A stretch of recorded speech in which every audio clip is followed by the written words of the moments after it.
It was days before she stunned the world, but Marilyn Monroe was not glamorous. She was a terrified girl, alone in the dark, and what she reached for wasn't a lover or a diamond, but a government phone book. She was about to pierce the secret political fortress of the White House with one vulnerable whisper, making a request so small and heartbreaking that it completely shocked the icy First Lady.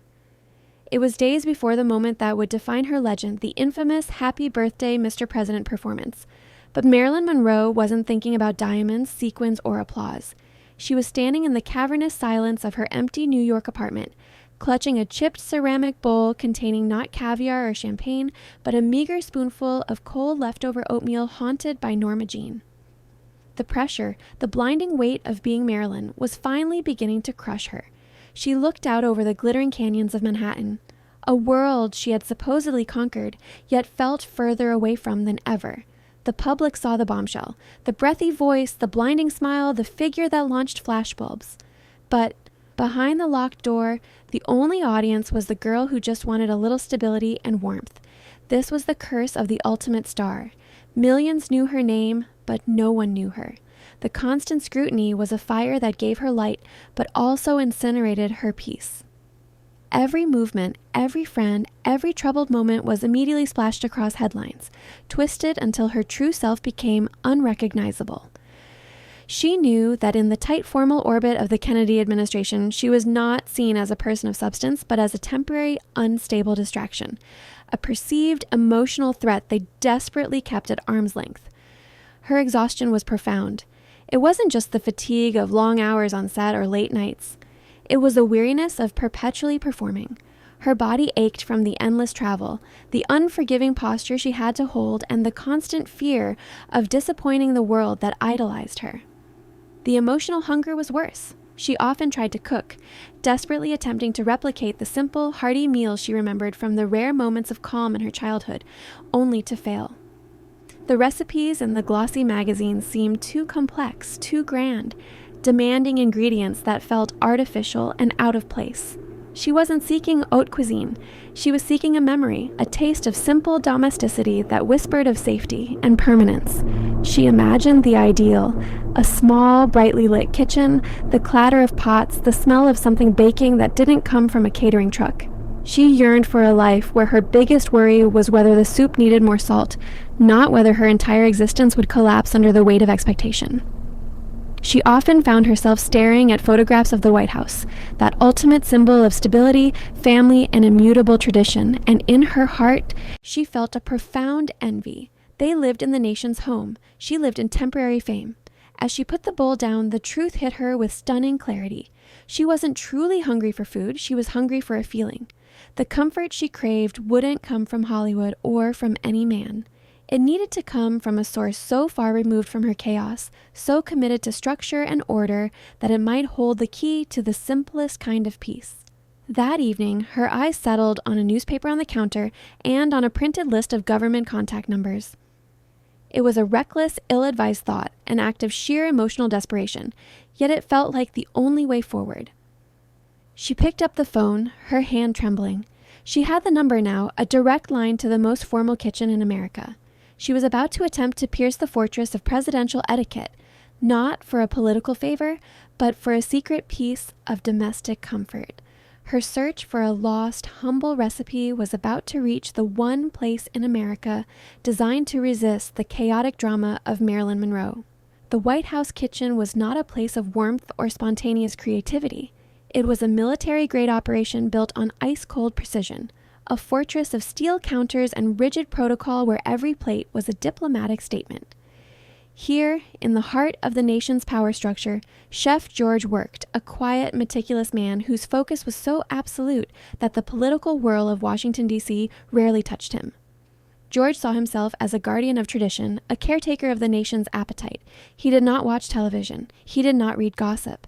His entire world was measured in milligrams and minutes, centered on the exact execution of a state dinner menu approved weeks in advance. For George, food was not emotion. It was duty. And his duty was owed directly to the First Lady. Jacqueline Kennedy was the undisputed sovereign of the White House culinary landscape. Every canapé, every floral arrangement, every linen napkin was chosen under her strict, discerning eye. Her control over the menu was absolute and legendary, designed to present an image of effortless yet impeccable American elegance. She demanded discretion, and above all, she demanded order. She had instilled a culture where any breach of the meticulous schedule was simply unthinkable. The White House was a monument, and George was one of its vital yet unseen pillars. The staff operated under an unspoken, pervasive rule. Nothing that happened within these walls, especially anything personal, was ever to escape. This was a sanctuary of propriety, sealed off from the messy, volatile outside world, particularly the world of Hollywood. George had served presidents for 2 decades, navigating everything from catering mishaps to international crises, all while maintaining the same unflappable composure. He had developed a third sense, an internal alarm that immediately went off if anything threatened the sanctuary. That night, the kitchen was prepped for the following day's luncheon, spotless and silent. George was reviewing the inventory for a diplomatic dinner, noting the required ounces of truffles and the vintage of the wine. It was well past midnight. The only sound was the soft hum of the massive refrigeration units, a gentle mechanical lullaby of order. Meanwhile, Marilyn was upstairs in her New York apartment dialing the listed numbers for the White House switchboard, a frantic, highly visible star attempting to enter a world of profound invisibility. The difficulty she faced in merely connecting. The repeated disconnections and transfers underlined the enormous gap between her world and the unyielding security of the executive mansion. Then a low, persistent buzzing began in George's kitchen. It wasn't the main line, which was answered by the Secret Service. This was the rarely used internal kitchen extension, usually reserved for inventory. George picked it up, expecting a late-night delivery confirmation, and heard a voice on the other end that was barely a whisper, filled with a surprising desperation and tentativeness, completely out of place against the backdrop of the White House's cold marble and strict security. He braced himself, ready to defend the sanctity of the residence against 1,000 potential scandals, unaware that the simple request about to follow would be 1,000,000 times more profound than any political intrigue. If this glimpse into the secret heart of the White House moved you, hit the subscribe button. The moment the most scrutinized woman in the world breaches the nation's most secure walls is a story you won't want to miss. Marilyn stood holding the heavy black receiver, the phone feeling impossibly loud in the echoing silence of her apartment, and dialed the sequence of numbers. An act of such raw vulnerability that it felt like she was attempting to physically tear down the walls of the executive mansion. She wasn't calling a senator or an agent. She was calling the most anonymous, unreachable place she could imagine, hoping for an honest answer. The first voice she reached was a sleepy, crisp White House operator who immediately put her on hold, assuming she was a prankster. Marilyn listened to the cold governmental dial tone for what felt like an hour, her breath shallow and uneven. Her hand was shaking slightly, the simple act of persistence requiring more courage than walking onto a movie set with 1,000 eyes on her. She had endured the humiliation of the studio system, the gossip, and the endless psychological evaluation, but this call felt like the most terrifying risk yet, the risk of being dismissed, of having her simple need for comfort mocked. Finally, the operator returned, her voice now tinged with irritation. "Ma'am, I can't connect you to a residence line at this hour. If this is an official matter, please call back after 9 o'clock. Marilyn's public, breathy voice instantly vanished. What she offered was a soft, hesitant voice of Norma Jean, a sound rarely heard outside her deepest private moments. It was the voice of a little girl, suddenly audible through the famous veneer. "Please," she pleaded, her voice cracking. "My name is Marilyn, and this is a personal emergency. I just need to speak to the chef. It can't wait." The word chef seemed to confuse the operator enough to pause. They assumed she must be someone important, perhaps a dignitary or a Hollywood mover. The operator, reluctantly bending a rule, transferred the line to the service kitchen extension. It rang 3 times, each sound booming like a gunshot in Marilyn's ear, before the deep, calm voice of Chef George answered on the other end. "White House kitchen, George speaking, identify yourself." The tone was firm, professional, and utterly devoid of warmth. Marilyn froze. The official formality of the voice was exactly what she had hoped for. Discipline, routine, order, but it was also completely intimidating. She gathered herself, letting the breathy starlet persona fall away entirely. She spoke clearly, quietly, and without affectation. "My name is Marilyn Monroe. I'm terribly sorry to call so late. I know this is highly irregular. I called because I believe you are the only man in America who can help me." George was paralyzed. The name, Marilyn Monroe, echoing in the cold stainless steel kitchen, sounded like a ghost from a different dimension. But before he could react, she added one last powerful detail, a note of simple vulnerability that cut through his professionalism. "I'm not calling for a story, sir. I'm calling for a piece of my childhood. I just need to feel safe." That plea, stripped of all glamour, was the first thing to truly register with the chef. He demanded she state her business immediately, ready to dismiss the whole thing as a desperate fantasy, but his security alarm had been temporarily silenced by her whispered, powerful invocation of a need for peace. Chef George, holding the receiver in the cold silence of the White House kitchen, felt a bizarre pressure mounting in the otherwise sterile room, a bizarre emotional tension introduced by the voice of the world's most famous woman. "Miss Monroe," he finally said, his tone still strictly professional, "you must state your request now. I cannot hold this line." Marilyn took a deep, shuddering breath, a sound that traveled across the wire, past the presidential quarters, and into the chef's meticulous world. Her voice, when it came, was so small it seemed to defy the power of her fame. "I need a recipe, sir. Not for a state dinner, not for a party. I need the recipe for your simple macaroni and cheese." The request landed with the weight of a feather, yet it shocked George more profoundly than if she had asked for the formula for a nuclear device. The sudden, absurd humility of the request momentarily broke George's composure. A silver ladle clattered to the steel floor, scattering the silence, a spontaneous physical reaction to the irony. The man who daily oversaw the preparation of French sauces, imported caviar, and delicate soufflés was being asked for an elemental working-class dish. George was speechless. He imagined the scene. Marilyn Monroe, the iconic goddess, calling the White House for a dish that his kitchen staff often made for their own quick meals. He recovered quickly. "Miss Monroe, the White House prepares many recipes. Which one specifically are you referring to?" He assumed she must mean a grand, complicated version. "No, sir," she insisted. "The one with the simple baked topping. I know the staff makes it, sometimes for the younger family members, or when the schedule is too full for a formal meal. It's the one that reminds you of a Sunday afternoon with the windows open."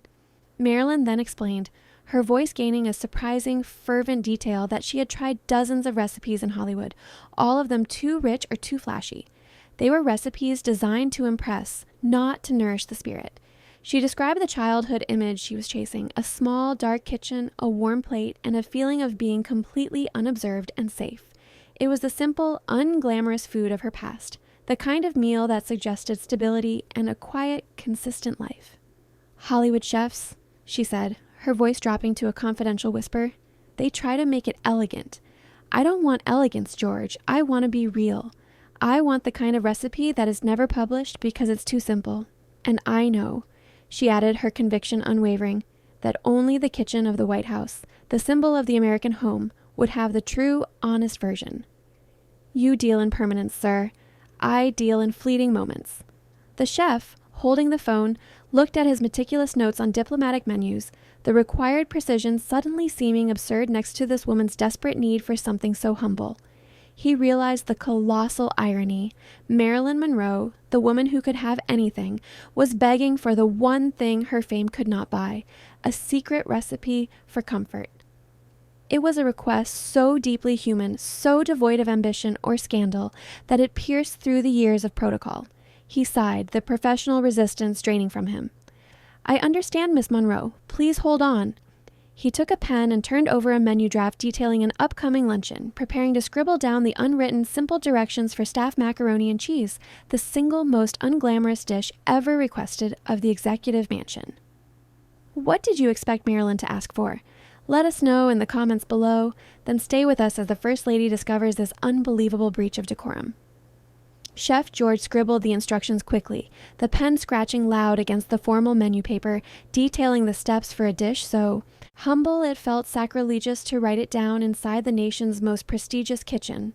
He read the simple directions back to Marilyn, her voice on the other end, confirming each measure of butter and milk, each step of the baking process. When the transcription was complete, a silence fell over the line, heavier and more profound than the one before. George found himself unable to hang up. He felt a rare intrusive sense of curiosity. "Miss Monroe, forgive my frankness," he asked, his voice softer now, "but you could hire any chef in the world. "Why did you call me? Why the White House?"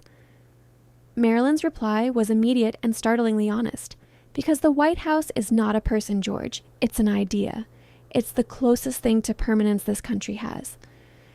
She explained that her entire life was built on illusion, on things that vanished when the lights went down: applause, fame, beauty. She was terrified that if she stopped performing for even a moment, she would disappear completely. She saw the White House as the ultimate, unyielding anchor of America, a place where things were stable, where rules were followed, and where food held the weight of history and safety. She spoke of the expensive, exotic preparations she was forced to endure every day for the cameras. The truth was, the rich, formal food George usually prepared felt just as false to her as the gown she wore. The contrast between the elaborate silver-domed presentations George was famous for and the simple, quiet meal she truly desired was the point. "Every place I've lived in has been temporary," she confessed, her voice thick with unshed tears. "The White House has stood there for over 160 years. It's a rock. I trusted that the recipe held inside those walls would be honest. It wouldn't try to be something it wasn't." "I wasn't calling for a favor, sir," she whispered. "I was calling for a connection to an idea of home I never had." George, standing amidst the gleam of his cold professional equipment, felt an unexpected pang of sympathy. He was accustomed to catering to power, to ambition, to the enormous egos of dignitaries. But Marilyn Monroe, the world's ultimate fantasy, was revealing a core desperation for nothing more than the taste of stability. She was not asking him to break the rules for scandal. She was asking him to break them for comfort. He realized then that the recipe was just a symbol. What she truly craved was the quiet, unwavering commitment to the ordinary life that the kitchen staff represented, a life outside the brutal spotlight. George, who had spent his life valuing formality, recognized a deeper, more urgent kind of protocol, the protocol of human kindness. He simply told her he wished her well and that he hoped the recipe brought her the peace she was looking for. He hung up the phone, the silence of the massive kitchen rushing back in, but it was no longer cold. A small, crumpled piece of paper now sat on his counter next to a massive embossed menu for a formal luncheon, a scribbled recipe for simple comfort food, signed with the name that belonged to the world's greatest sensation, yet requested by the world's loneliest woman. That humble note would soon be found by the only person who could truly appreciate the danger of its existence.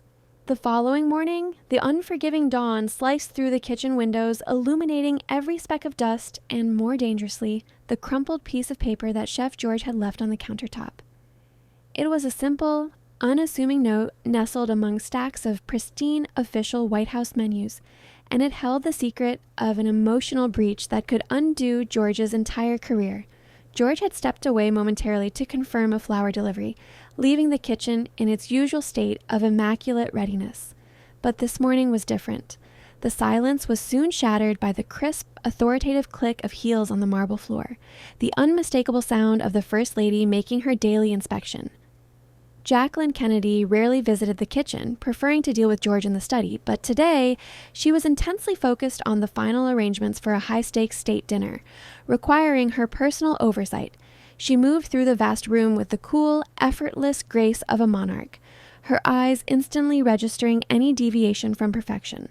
Her focus was absolute, her concentration a physical thing, dismissing everything not essential to the mission of projecting American elegance to the world. And then her gaze dropped.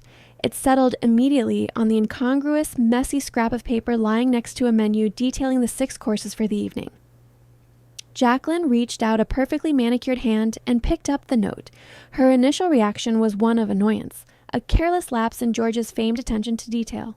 But as she smoothed the paper flat, her eyes skimmed the familiar handwriting of her chef, detailing ingredients for a dish that did not belong: simple macaroni and cheese. And then at the bottom, scrawled almost as an afterthought, was the name Marilyn Monroe. The world seemed to stop. Jackie's face, usually a mask of serene composure, hardened instantly. The note, innocuous as it was, felt like a deliberate act of sabotage, a scandalous flag planted in the heart of her domain. Her mind immediately leaped past the idea of food, straight to political intrigue and social impropriety. Why would that woman, the embodiment of Hollywood chaos and emotional volatility, be calling her chef? The possibilities were endless, and none of them were innocent in the tightly wound, protocol-driven world of the White House. She assumed the worst, that this was a veiled attempt to gain leverage, a manipulative ploy to breach the protective social distance she had worked so hard to maintain. To her, Marilyn represented everything the White House actively kept out: uncontrolled emotion, public display, and a disregard for boundaries. The simple request for a recipe was instantly disregarded. It had to be a distraction. The idea of the most private man on her staff communicating with the world's most public woman was an outrage. For Jacqueline, this wasn't about a recipe, it was an existential threat, a deliberate attempt to inject Hollywood's toxic chaos into the perfect order she had built to shield the presidency. When George returned, finding the First Lady standing motionless, holding the incriminating paper with a look of icy, dangerous stillness, he knew his secret was exposed. His act of simple kindness had immediately escalated into a crisis of national decorum. Share this story with someone who needs a reminder that the most emotional battles are often fought in secret. The air in the White House kitchen, usually cool and clinical, became thick with unspoken tension as Chef George saw the note in the First Lady's hand. Her expression was not one of anger, but of cold, cutting disapproval, far more devastating than a shouted reprimand. She didn't have to raise her voice. The mere fact that she held the scrap of paper listing the name Marilyn Monroe beside a recipe for simple comfort food was judgment enough. "George," the First Lady said, her voice perfectly level, radiating command, "you will explain this immediately, and I expect the entire truth." George, a man who had faced down temperamental foreign dignitaries and massive scheduling crises, suddenly felt the weight of the White House bearing down on him. He knew he had breached an unwritten, sacred rule, the absolute separation of the official residence from Hollywood's chaos.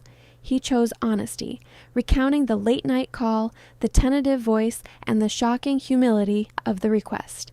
He carefully emphasized the words Marilyn had used: stability, home, and the need to feel safe. But his emotional defense was met with unyielding skepticism. Jacqueline Kennedy listened, her head tilted slightly, her judgment unwavering. To her, George's narrative sounded like a poorly constructed theatrical performance. She saw only the enormous impropriety of the act. She represented the perfect public facade, the disciplined elegance that shielded the powerful men of the nation. Marilyn Monroe, in her mind, was a wrecking ball of emotional excess that could not be allowed anywhere near the executive mansion. "So you are telling me, George," the First Lady summarized, her tone dripping with disbelief, "that the most photographed woman in the world, a woman whose life is synonymous with luxury and attention, called this secured line not to manipulate the administration, but to ask for a recipe for baked starch?" She let the absurdity hang in the air, a silent accusation against George's judgment. She could have had the world's most famous chef on speed dial. "This is a political maneuver, George. It is a security risk. It is a calculated attempt to breach protocol." The chasm between their two worlds, the cool, formal, controlled politics of the First Lady and George's sudden, quiet awareness of Marilyn's profound vulnerability, was vast and unbridgeable. George tried one last time to convey the raw, unmasked humanity in Marilyn's voice, the sound of a small, frightened girl seeking shelter. "Ma'am," he pleaded softly, "it was her voice. She wasn't acting. She was just hungry for something honest." Jackie was unmoved. She returned the paper to the counter, her fingers tapping the pristine surface next to it. "You will forget this incident ever happened, George. You will tell no one, and you will dispose of this immediately." The intent was clear. This evidence of emotional disorder must be eradicated. George watched her walk out, the click of her heels fading into the distance. He was paralyzed, mentally calculating the decades of perfect service he had traded for 3 minutes of phone conversation. The fear was a physical chill, but the memory of Marilyn's plea was a warm, insistent pull, forcing him to choose between his professional stability and his moral courage. He knew he had to choose between the fortress of the White House and the fragility of a stranger's heart. The White House was protected by protocol, but the chef knew a piece of paper carrying a simple request for comfort, a whisper from the heart, held more human value than all the rules combined. He couldn't end that gentle plea. The First Lady's footsteps had long since vanished, but her cold command still echoed in the vast kitchen. "Dispose of this immediately." Chef George stood alone, holding the incriminating slip of paper, the humble recipe for comfort food, a silent testament to his defiance of White House protocol. His entire distinguished career rested on this choice: obedience to the First Lady's strict order or adherence to the simple human need he had witnessed. George looked down at the paper. It wasn't just flour and butter measurements. It was a fragile connection to the lonely woman on the other end of the line, the memory of Marilyn's quiet, desperate voice, not the breathy public persona, but the small sound of Norma Jean pleading for stability, held him captive. He understood that destroying the newt would erase that plea. George, a man defined by rules and order, suddenly realized that sometimes the deepest protocol was kindness. He could have simply dropped the note into the disposal, and the secret would have vanished forever. But he didn't. Instead, he went to his small private office. He found a pristine, heavy, gold-embossed envelope, the type typically used for invitations to the most exclusive state dinners, and carefully, reverently, slipped the scribbled recipe inside. The formal weight of the envelope was a magnificent contrast to the utter humility of the contents, turning the simple recipe into a sacred, protected document. It was a beautiful, formal vessel for the simplest, most human of messages. As an additional act of quiet courage, George pulled out a simple card and added a single anonymous line below the recipe. "The secret ingredient is stability. I hope you find it." He didn't sign his name. He couldn't risk the connection, but he felt compelled to give her one more piece of the peace she craved. It was a profound risk. If the envelope were intercepted, he would lose everything. But the fear of consequences was eclipsed by the memory of her vulnerability. He felt a shared sense of anonymity with her. He, too, was a person defined by the rules of the house. George walked to the White House mailroom, an area he rarely visited, and discreetly watched the envelope placed into the outgoing mailbag, a point of no return for his career. The sight of the golden envelope traveling out of the mansion, carrying the simple words of comfort, solidified the deep personal risk he had taken. It was an act of quiet, almost spiritual defiance. He risked his livelihood not for political gain, but to honor the desperate hope of a woman he had never met, all because he understood her hunger was not for food, but for the one thing her fame could not buy. George returned to his kitchen, the deed done, his heart beating faster, knowing he had exchanged his perfect safety for a moment of profound, simple human connection. The golden envelope, carrying the humble recipe, was now speeding away from the White House, the cold center of political power, and towards the fragile woman who needed the secret taste of home more than she needed another spotlight. Days later, amid the chaos of fan mail, scripts, and stacks of unopened letters, Marilyn Monroe found the envelope. It was not the cheap paper of a fan letter. This was heavy, thick stock, embossed with the powerful, recognizable seal of the executive mansion, a sudden, formal intrusion into the whirlwind of her New York life. She opened it with trembling hands, fully expecting an official, sternly worded note about her recent political indiscretions. Instead, she found the unassuming slip of paper covered in neat, functional handwriting, the recipe, and underneath it the single, quiet sentence, "The secret ingredient is stability. I hope you find it." The unexpected nature of the response, the fact that someone in that fortress of formality had actually listened to her desperation, struck her with an overwhelming force. She didn't cry then. She just stood still, holding the physical proof that her small, vulnerable moment of honesty had been heard. It was the most valuable piece of mail she had ever received, far outweighing any lucrative contract. It was validation that she was still seen as a person with simple, genuine needs, not just a commodity. Later that afternoon, she decided to try it. She went out herself to a small local grocery store, pulling her scarf low and wearing oversized glasses, craving the normalcy of the shopping experience. In her apartment kitchen, a room usually sterile and ignored, she began to follow the simple, unadorned directions written by the White House chef. She moved slowly, deliberately, the rhythm of measuring and mixing bringing a sense of meditative calm she hadn't felt in months.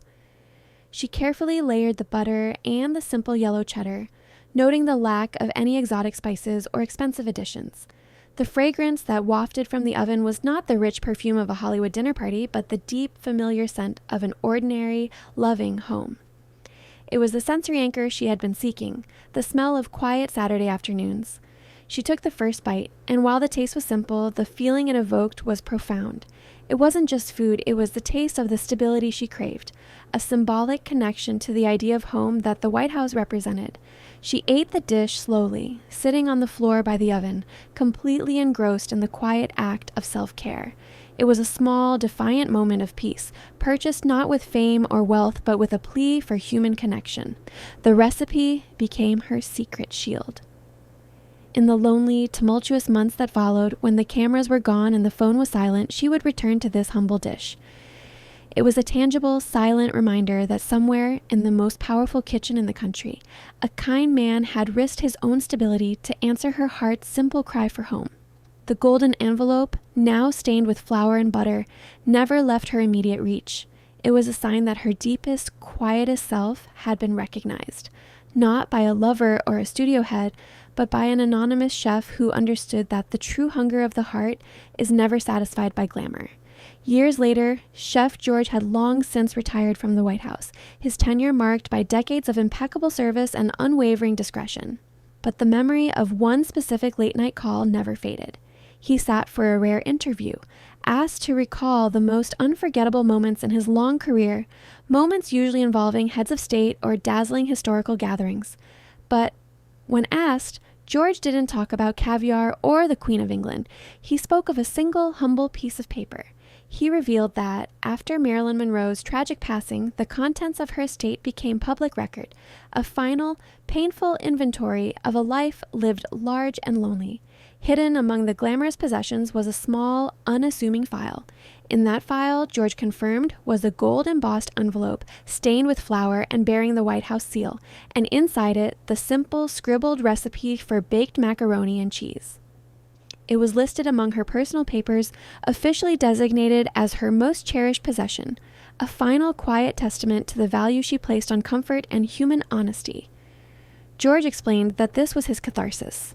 It was proof that his small, risky act of kindness had mattered profoundly, offering the lonely woman a fleeting but real moment of peace. He admitted to the interviewer that he had fully expected to be dismissed by the First Lady after their tense confrontation. But in a final, quiet twist of fate, Jacqueline Kennedy, though never outwardly acknowledging the call, had kept her silence. George realized the First Lady, a woman equally trapped behind a powerful image, had understood the desperate cry for normalcy, if only on a subliminal level. She had shown George a secret compassion by allowing his defiance to stand. The recipe, which Marilyn sought for stability, became her quiet, personal legacy. It was not a grand political statement, it was the ultimate truth about the woman behind the illusion. She valued the unglamorous, the stable, and the simple kindness of a stranger over all the riches and fame Hollywood offered. The secret call was not a scandal. It was a prayer answered by a good man in the heart of power. George concluded his reflection by saying that Marilyn's request taught him the most important lesson of his career. Success isn't measured by the complexity of the dishes you create or the importance of the people you serve, but by the depth of the connection you forge when someone needs it most. The king of Hollywood glamour had begged the chef of the American home for a taste of normalcy, and in giving it, George had reminded the world that even the greatest stars are just human beings seeking the warmth of simple acceptance. The final takeaway is clear. All her fame meant nothing compared to the profound, quiet joy delivered by one kind chef. The White House kitchen was always a place of perfect order, but for one night it became a sanctuary of spontaneous human empathy. The simple recipe was a gentle reminder, preserved forever in her final inventory, that what the world truly hungers for cannot be found on any menu, but only in the quiet, unexpected kindness shared between two strangers. If this secret story about the kindness behind the glamour touched your heart, hit the like button and subscribe now. We have many more hidden tales about Hollywood's legends and the powerful human moments they kept hidden.